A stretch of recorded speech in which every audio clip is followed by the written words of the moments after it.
Assalamualaikum warahmatullahi wabarakatuh. Kami kelompok 5 yang terdiri dari saya sendiri yaitu Irfan Hafizi Nasution, Muhammad Razi Saputra, Yulana Isa Manalu, dan Nisa Fadilah akan mempresentasikan tentang fakta-fakta permasalahan kepemimpinan organisasi dan masyarakat.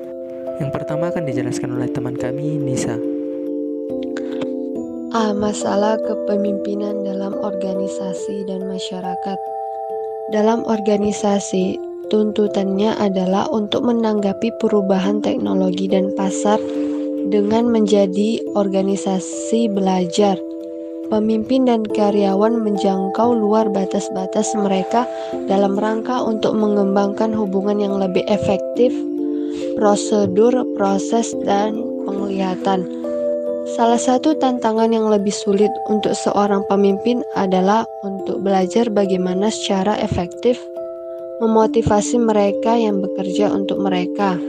Salah satu alasan mengapa begitu sulit adalah karena motivasi bisa sangat pribadi. Biasanya para pemimpin yang tidak berpengalaman percaya bahwa faktor-faktor yang memotivasi diri mereka sendiri akan memotivasi lain. Kesalahpahaman lain adalah bahwa para pemimpin yang tidak berpengalaman adalah bahwa faktor-faktor memotivasi seorang karyawan akan juga bekerja pada orang lain. Salah satu ukuran tidak cocok untuk semua ketika berhubungan dengan motivasi. Baiklah, selanjutnya saya akan menjelaskan tentang faktor-faktor timbulnya permasalahan kepemimpinan dalam organisasi dan masyarakat. Yang pertama, faktor manajemen waktu yang buruk. Tidak peduli ada tipe pemimpin yang galak ataupun pemimpin yang bersahabat, bawahan tetap membutuhkan kehadiran Anda. Sebagai pemimpin adalah yang menjadi penunjuk arah bagi mereka. Walaupun seandainya Anda begitu sibuknya, tetap harus bisa memberikan sedikit waktu untuk berkomunikasi dua arah dengan bawahan. Apalagi jika Anda masih mengelola perusahaan yang dalam tahap berkembang. Pemimpin yang baik harus dapat mengelola waktu, baik internal ataupun eksternal. Kesuksesan seseorang pemimpin tidak lepas dari manajemen waktu yang baik. Namun, banyak masalah yang berawal dari titik ini. Yang kedua, faktor kurangnya review dan evaluasi. Masalah kepemimpinan yang kedua adalah pembiaran. Terkadang Anda melihat karyawan melakukan kesalahan yang kecil, tapi Anda diamkan dengan harapan karyawan tersebut akan sadar sendiri akan kesalahannya. Namun yang terjadi, karyawan tersebut tidak sadar, dan pada akhirnya Anda sebagai seorang pemimpin akan menjadi sasaran keluhan dan komplain dari karyawan lainnya. Pemimpin harus bisa menyelamatkan karyawannya. Jika ada karyawan yang berpotensi mengganggu produktivitas karena kesalahan kecil saja, seorang pemimpin harus menegur. Menegur bukan berarti marah, dan juga bukan berarti harus di hadapan banyak orang. Dengan demikian, karyawan tersebut akan paham apa yang dia perbuat dan efek negatif dari perbuatan tersebut kepada perusahaan. Yang ketiga, faktor kaderisasi yang keliru kepemimpinan yang baik adalah pemimpin yang bisa mencetak pemimpin-pemimpin yang baru atau dikenal juga dengan sebutan kaderisasi. Itu benar, namun bukan berarti Anda melepaskan semua tanggung jawab ke bahu seorang anak buah yang sedang ditempa untuk menjadi pemimpin. Itu sama saja Anda meletakkan sebilah pedang di atas kepala dengan diikat ke sehelai rambut. Sangat risih, bukan? Walaupun karyawan tersebut memiliki potensi di atas karyawan yang lain, tentunya dia masih tetap harus dalam bimbingan. Jika memang sudah bisa dilepas sama sekali, maka Anda harus siap untuk menyerahkan jabatan, sebab sudah tidak ada gunanya lagi Anda memegang jabatan tersebut. Yang keempat, faktor masalah hubungan interpersonal. Adanya batasan antara atasan dan bawahan memang harus dihindari. Namun, jika terlalu akrab, maka kita akan menimbulkan masalah kepemimpinan di kemudian hari. Bayangkan, jika ternyata menurut penilaian perusahaan Anda harus memecat seorang anak buah yang sudah terlanjur sangat dekat dengan Anda.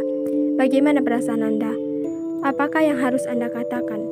Maka itu bisa menjadi sebuah batu sandungan bagi kelangsungan hidup dari tim atau bahkan organisasi yang Anda pimpin.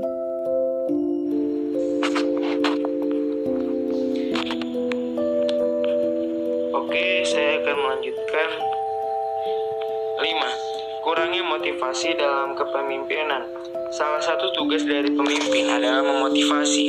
Namun jika salah untuk memotivasi anak buah, maka ini menjadi masalah kepemimpinan. Sebab tujuan dari motivasi tersebut tidak akan tercapai.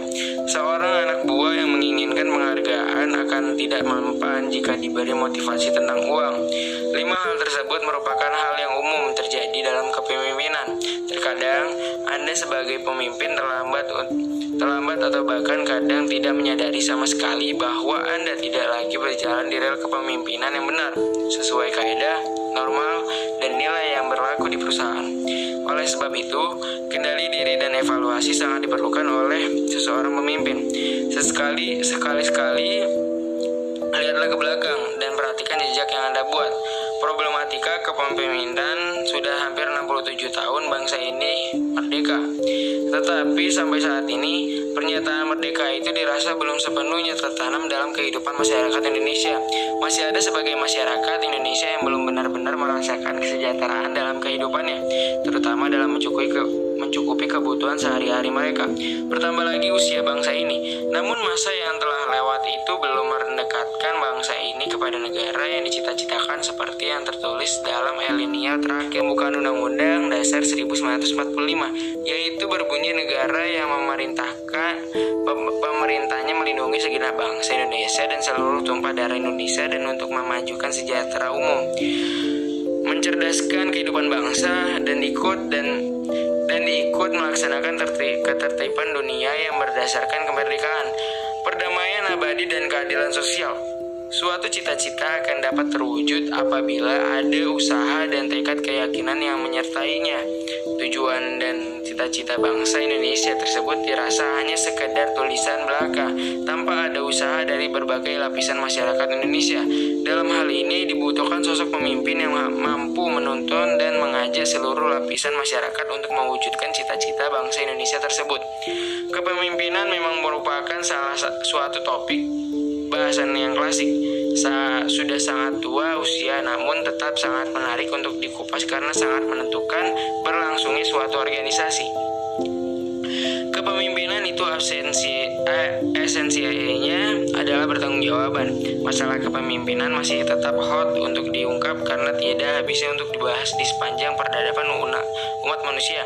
Terlebih pada zaman sekarang ini yang semakin bobrok saja moral dan mentalnya. Ibaratnya, kita semakin sulit mencari pemimpin yang baik atau good leader. Pemimpin yang baik sebenarnya pemimpin yang mau berkorban dan peduli untuk orang lain serta bersifat melayani. Tetapi kenyataannya berbeda. Bila kita lihat sekarang pada para pemimpin, kita di atas sana. Dari lapisan bawah sampai lapisan tertinggi, dari pusat hingga ke daerah-daerah, banyak pemimpin yang hadir dengan tanpa mencerminkan sosok pemimpin yang seharusnya. Malah terlihat adanya pemimpin-pemimpin yang jauh dari harapan rakyat, tidak peduli dengan nasib rakyat bawah, dan hampir tidak pernah berpikir untuk melayani masyarakat. Karena kepemimpinan mereka lebih dilandasi pada keinginan pribadi dan lebih mengutamakan kepemimpinan kelompok. Kenyataan itu kita ketahui bersama dalam potret keseharian masyarakat Indonesia yang ada di surat kabar dan terekspos di kotak kaca televisi.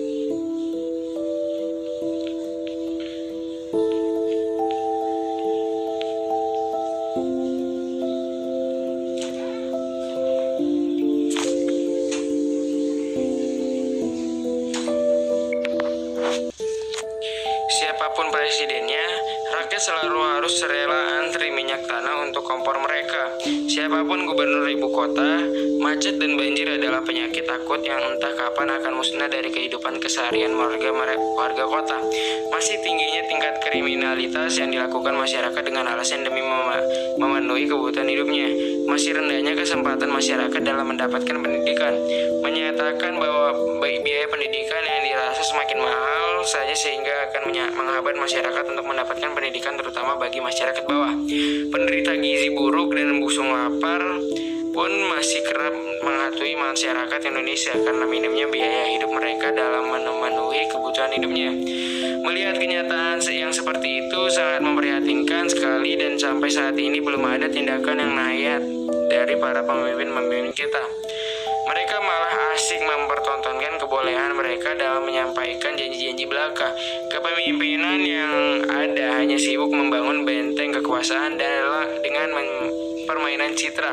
Semua masalah bangsa diselesaikan oleh retorika dan janji-janji lewat iklan di media massa atau setidaknya bangsa diselesaikan dengan retorika dan janji-janji lewat iklan di media massa atau kata-kata akan. Itu seolah-olah semua permasalahan sudah dapat terselesaikan. Kenyataan belum ada usaha dan tindakan nyata dari mereka untuk mewujudkan janji-janji mereka saat kampanye. Tidak heran jika akhirnya masalah-masalah yang membelit bangsa ini jadi bertumpuk dan tidak pernah diselesaikan. Selanjutnya yaitu studi kasus. Analisis pengaruh perilaku kepemimpinan pengusaha kecil terhadap budaya kerja. Usaha kecil yang bergerak di bidang konstruksi untuk dapat bertahan dari kegagalan tergantung pada orientasi kepemimpinannya dalam menjalankan usaha. Hal ini akan mempengaruhi budaya kerja. Para pemimpin yang efektif secara serentak berorientasi pada tugas maupun berorientasi pada hubungan atau perhatian yang paling tinggi ditunjukkan kepada produksi dan orang. Dari hasil penelitian menunjukkan bahwa perilaku kepemimpinan yang berorientasi pada tugas dan hubungan mempengaruhi budaya kerja yang dikemukakan oleh Hofstede. Perilaku kepemimpinan secara signifikan mempengaruhi budaya kerja dan jarak kekuasaan yang sangat besar. Penghindaran ketidakpastian yang sangat besar termasuk pada kategori individualistik tinggi dan maskulinitas yang tinggi juga. Selanjutnya, kesimpulan materi kita pada hari ini yaitu masalah dalam organisasi itu sebenarnya berasal dari diri mereka masing-masing yang menciptakan masalah itu sendiri. Dan juga dikarenakan manusia merupakan manusia yang mempunyai akal dan pikiran yang berbeda-beda. Dalam sebuah organisasi ada beberapa hal yang harus dipelajari oleh setiap pemimpin maupun para anggotanya, seperti yang pertama, sebagai pemimpin atau anggota harus mau menerima masukan dari orang lain dan berani untuk menerima jika pendapatnya atau idenya itu ditolak oleh orang lain. Yang kedua, dalam berorganisasi antara ketua dan anggotanya harus saling mempercayai. Jika kepercayaan itu tercipta, maka akan mudah dalam melaksanakan tugas-tugasnya. Yang ketiga, sebagai ketua harus tegas dan jangan pernah lelah untuk mengingatkan para anggotanya dalam tugas-tugas yang diberikan. Yang keempat, bekerja sama atau saling bahu-membahu untuk mendapat tujuan bersama. Dan yang kelima, berkorban untuk organisasi. Sekian dari presentasi kami, kurang dan lebihnya kami mohon maaf. Wassalamualaikum warahmatullahi wabarakatuh.